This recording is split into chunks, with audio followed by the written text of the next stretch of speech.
8 tahun yang lalu, seorang anak laki-laki ini lahir dengan ritual mistis.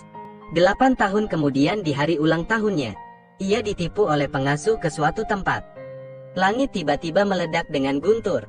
Roh itu menyelinap ke dalam tubuhnya. Sonny terisak ketakutan. Dia tidak mengerti mengapa pengasuh yang paling dia cintai menjadi begitu menakutkan.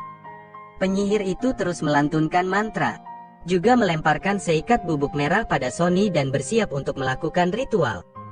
Orang tuanya sangat khawatir dan pergi kemana-mana mencarinya. Tetapi mereka tidak menyangka bahwa mereka akan benar-benar kehilangan putra mereka. Saat upacara akan segera berakhir, pada saat yang paling pesulap itu baru saja bergerak. Penyihir memegang rosario dengan erat di depan lehernya dan melantunkan mantra.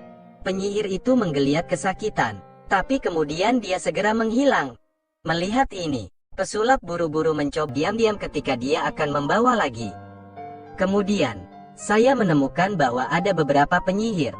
Ia tercengang, entah mana yang nyata, tapi penyihir itu juga sangat membencinya. Pesulap itu menutup matanya, kemudian merasa bahwa dia sedang duduk di belakang pohon di dekatnya. Tetapi ketika dia membuka matanya, dia dipukul sampai pingsan oleh penyihir dengan batu. Oleh beberapa penyihir lain dipukuli sampai mati. Pada saat ini, suami dan istri juga tiba. Putranya memiliki sesuatu yang salah. Dia tidak bisa mengendalikan dirinya sendiri. Tapi kemudian mereka menunjukkan sesuatu yang lain. Sadarilah ini adalah jas dan rosario penyihir. Ketika pasangan itu putus asa, pengasuh membawanya keluar dari hutan. Pasangan itu bergegas menjemput putra mereka dan tanyakan pada pengasuh apa yang terjadi. Seluruh kekuatannya untuk menyelamatkan penyihir malang yang diikat di dekatnya. Sangat marah mendengar kata-kata ini dari pengasuh. Saat rombongan bersiap meninggalkan hutan, pesulap menggunakan batu untuk membuka tali. Akhirnya ia bisa keluar, tapi baru saja akan lari untuk mengungkap kebenaran. Kemudian dia dipukul. Bayi yang digendongnya bukan lagi putranya.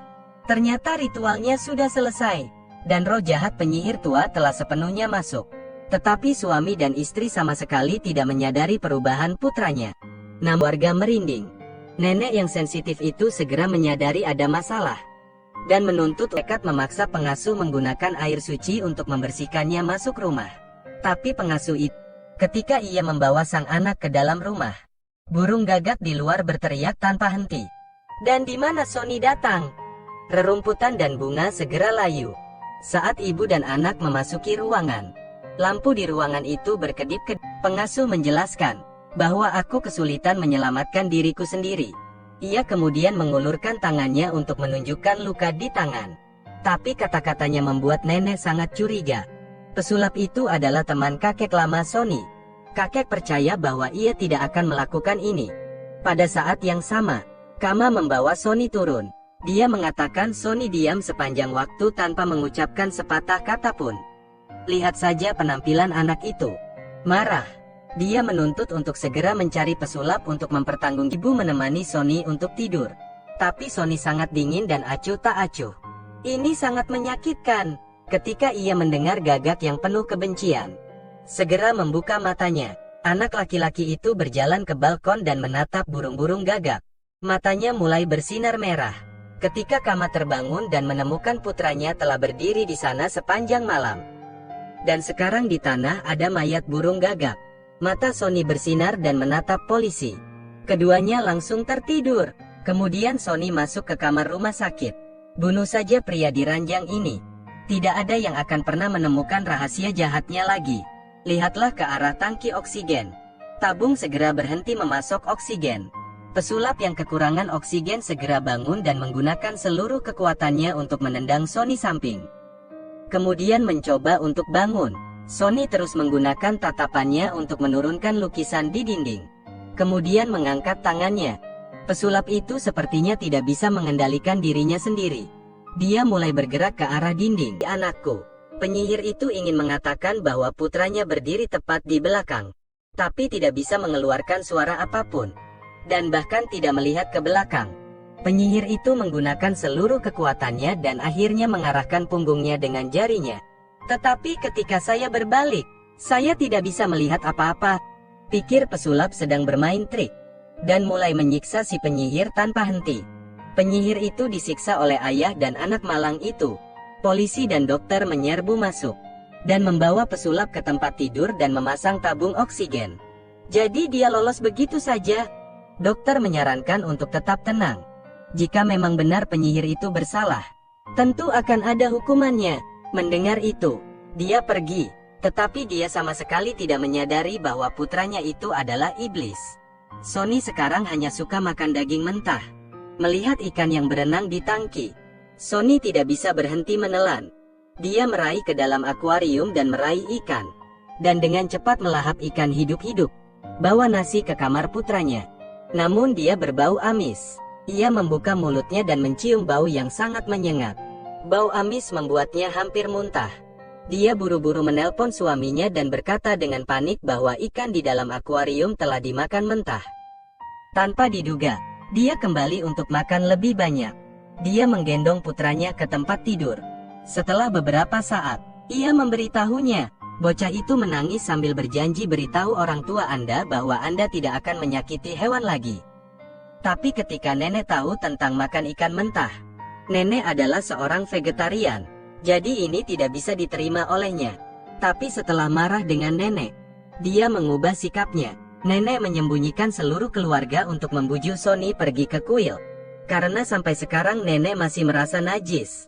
Tetapi ketika mereka berdua sampai di gerbang kuil, suara lonceng kuil membuat Sonny merasa sangat tidak nyaman.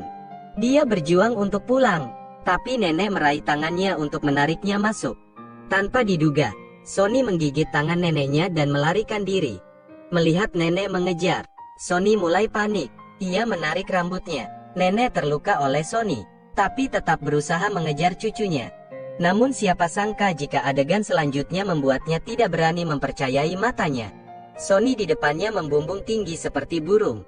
Matanya merah dan dia tertawa seperti orang gila. Adegan itu sangat mengerikan. Nenek ketakutan sehingga dia duduk di tanah. Sonny kemudian mendarat di tanah. Kemudian berbalik dan berlari. Saat nenek dibawa pulang, ia menjadi seperti jiwa yang hilang. Keluarga itu sama sekali tidak tahu apa yang sedang terjadi. Sonny selangkah lebih maju darinya untuk memberitahu kakeknya tentang kejahatan itu. Mengatakan bahwa nenek tidak mengerti mengapa pergi ke kuil. Nenek akhirnya bangun dan mulai berbicara tentang apa yang terjadi di depan gerbang candi. Tapi seluruh keluarga tercengang. Bagaimana bayi bisa terbang? Bahkan kakeknya mengira nenek itu sakit. Jadi dia berbicara omong kosong dan bertanya mengapa dia berbohong. Tapi nenek tetap bersikeras bahwa Sonny itu jahat. Jika orang tidak percaya padanya, seluruh keluarga ini cepat atau lambat akan terjadi sesuatu yang berbahaya. Sonny sangat merasa tidak adil dan meminta bantuan dari ibunya. Akhirnya, Kama tidak tahan lagi dengan ibu mertuanya. Dia menyalahkan neneknya karena menjadi nenek yang seharusnya berbelas kasih kepada cucunya. Tapi dia menyuruhnya melakukan sesuatu yang tidak ingin dia lakukan. Jangan berhenti menyalahkannya. Nenek memang bukan nenek yang baik. Kama membawa Sonny pergi. Tapi tidak ada yang memperhatikan ekspresi jahat di wajah Sonny sekarang. Nenek tidak menyangka dia dalam bahaya pembunuhan. Pada tengah malam Sonny tiba-tiba membuka matanya. Lalu ambil gunting dan berjalan menuju kamar nenek. Ketika nenek membuka matanya, dia melihat Sonny memegang gunting. Bersiap untuk menusuk dirinya sendiri.